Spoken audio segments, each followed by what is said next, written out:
Hey y'all, I'm Hisha, the founder of the DIY Entrepreneurs and the lead facilitator for the Scale Up Sessions.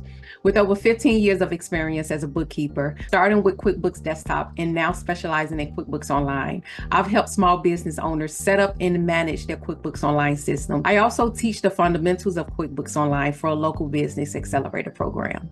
That's why I created the Start to Scale program, to provide trusted and practical insights to help you get the most out of your QuickBooks Online system and for step-by-step guidance in setting up your system correctly. Today, we're going to go over how to set up your company profile in the QuickBooks Online system.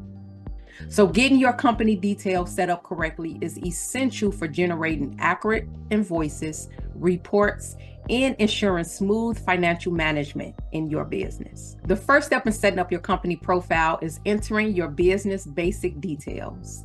This includes your company name, your business address, and the contact information you use to set up and register your business with your local state and with the IRS if you apply for your business EIN number.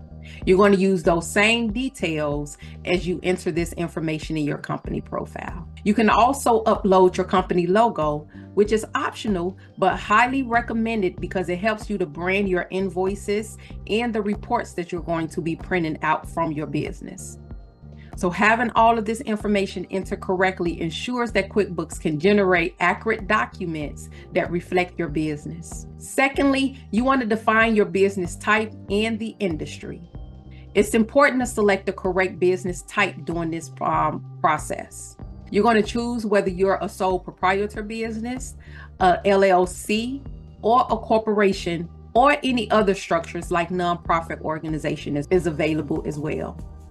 This is crucial for tax purposes, and it helps QuickBooks apply the right settings for your financial tracking. You should also enter your business tax identification number that you receive from the IRS. For a sole proprietor, it may be your Social Security number. This ensures that your tax reporting is aligned with QuickBooks. And again, it helps to set up those default accounts that you're going to need as you're setting up your chart of accounts. Next, you want to set up your fiscal year. This is key for generating accurate year-end financial reports and assuring that your accounting periods align with your tax reporting needs. You'll also want to select your industry. This is going to ensure that QuickBooks can tailor the features to your specific business needs, making your financial reports even more accurate and relevant. Lastly, these are some other important features for you to know and to set up. They're small, but they're mighty features in QuickBooks Online that can make a big difference for your business. First, let's talk about turning on the Show Account Numbers feature.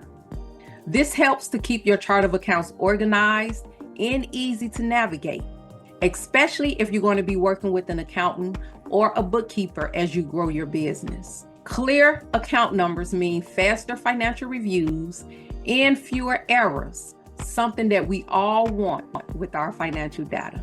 The next small but mighty feature is understanding and knowing your company ID number. This is going to help when you're stuck and you need to contact QuickBooks Online help for their support. This is going to save you time by knowing exactly where to find this company ID. It's like your QuickBooks Online fingerprint. They're always going to ask you what your company ID number is. Now you can find this ID by pressing F2 on your keyboard or by selecting the gear icon, then additional information. You want to keep this number handy for smooth support interactions when you find yourself in need of contacting their help support. Finally, the Close Your Books option. This is going to be crucial for protecting finalized financial data. So when you close your books, you help to prevent accidental changes to previous periods in your financial data. It's going to be especially important after tax season or when you're preparing reports for investors. Just don't forget to set a password for that added security. So take a few minutes to turn on these features and make sure you're setting up yourself for success in your business setup. So by entering your company's basic details, defining your business type and industry, and setting up those small but mighty features, you're also going to be setting up yourself for success with your QuickBooks Online system.